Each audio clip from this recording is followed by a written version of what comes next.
Hey Jonas, good to see you here.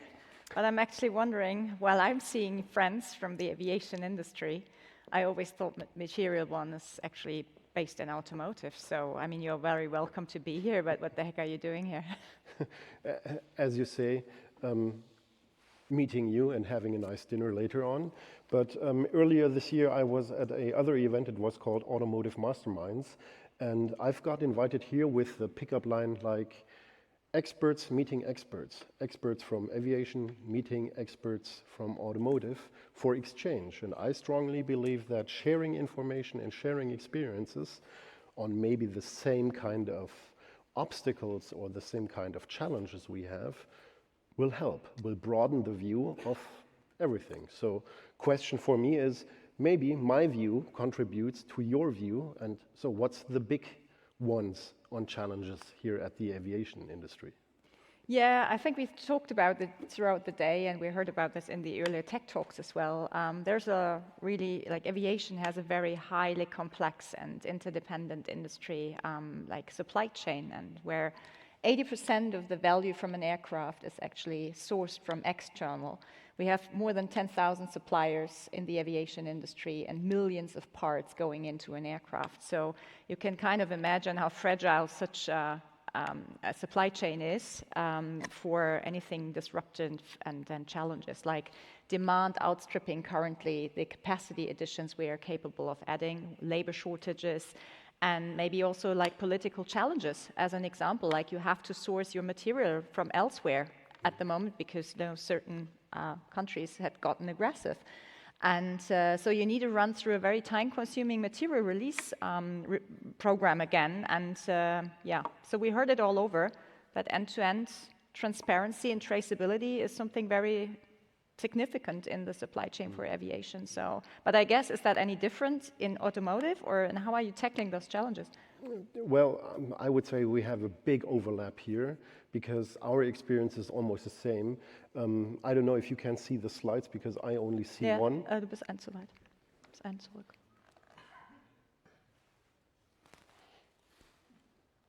Eins zurück. Rot. Geht nicht? No, it doesn't work. It doesn't work. Okay, so anyway. Anyway, sorry for that. Okay. Having this kind of situation that also the automotive industry is just tackling the same, that the most parts are coming out of the supply chain and the evidence or the information is coming from the okay. Sorry for that. Just trying to go back. Well, unfortunately, Jonas, you have to improvise. No improvise. Problem at all. No problem at all.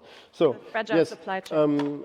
The fragile supply chain is that the requirements are coming from the OEMs, and the evidence is coming from the complete supply chain. This is the challenge that we help solving, and the good thing is that, or one thing I've learned here now is that digitizing this kind of process is moving on from paper to PDF documents, and from PDF documents maybe to some smarter solutions.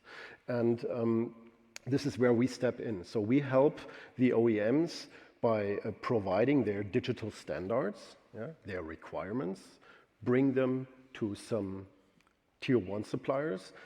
They set up their test plans and the evidence that has to be fulfilled, and they push it downstream to their suppliers. And that is where we help out, and this is where we believe that also other things, not only like material release processes, other topics like ESG or European Supply Chain Act and stuff like that can be handled risk-free, can be handled compliant, can be handled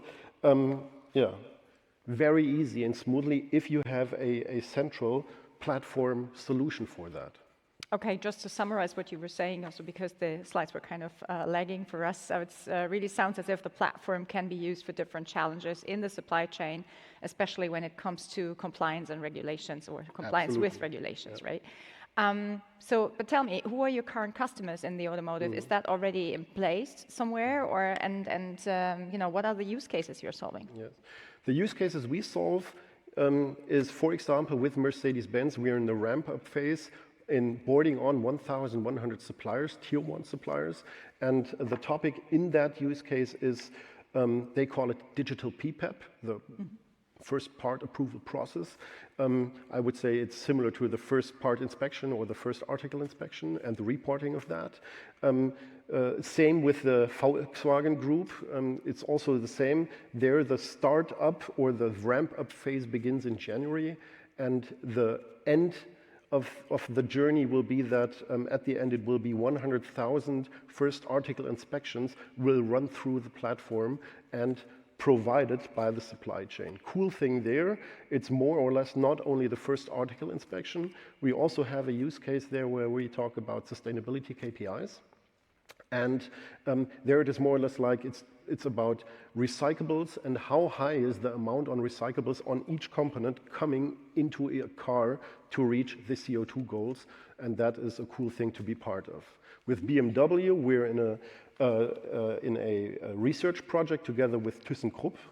Also pretty cool because it also is paying off on that circular economy thing, because it is about future sustainable car materials. To break it down, how much old car is in a new car? And all related parties from governance side, from OEM, over compounder, recyclers, and so on, are delivering and receiving data through our platform. Yeah, we are still struggling with this. Forget about the slides. Forget about the slides. Welcome to the show. Well, that's life, right? It's the way it is. Anyway, yeah. So other use cases, are also provided by our platform. They are showed up on here now. Hopefully you could see them. And as already said, it's first article inspection and the reporting about that, following different kinds of standards. Doesn't mind if it's automotive or it's aviation industries and so on. This is the story behind the platform and its use cases. So as far as I know, and that's we heard throughout the day, there are a couple of tools and platforms already rolled out kind of in the aviation industry. However, there's a big challenge that it's not super widely spread into especially the depth of the supply chain going down to tier like 3, 4, 5, and so on and so forth. And I think the main reason for that is that in particular the small and medium-sized companies find those type of tools and platforms too heavy, too expensive, too OEM-centric maybe, because, the more information you give, the more, you can be squeezed. And some of them actually don't even have an ERP system, so where the heck to connect to? And not to talk about they don't even have like SAP. This is something like totally out of scope for them. And so the long story short is the digital continuity is completely missing throughout the entire supply chain, what we see. So is that similar in automotive, and how do you handle this? And apart, we need to talk about the money. So who's paying for a material.one platform? Yeah. Two things. The one thing is the tool. The other thing is the business case. And if we talk about the tool, it's more or less like bringing the party to the people, bringing the people to the party. And in our case, if we talk about the automotive industry, it's yes, we have the OEM, we have the manufacturers, and they have to provide their data. The data is, in their case, we have the requirements, we have the standards, we have the bill of materials, and we have the CAD files, for example. Out of that, the supply chain has to bring the evidence regarding the requirements. And that is where the platform provides a very easy way, by push of a button, to generate test plans that can be distributed downstream in each business relation, to bring that evidence that the OEM is requesting.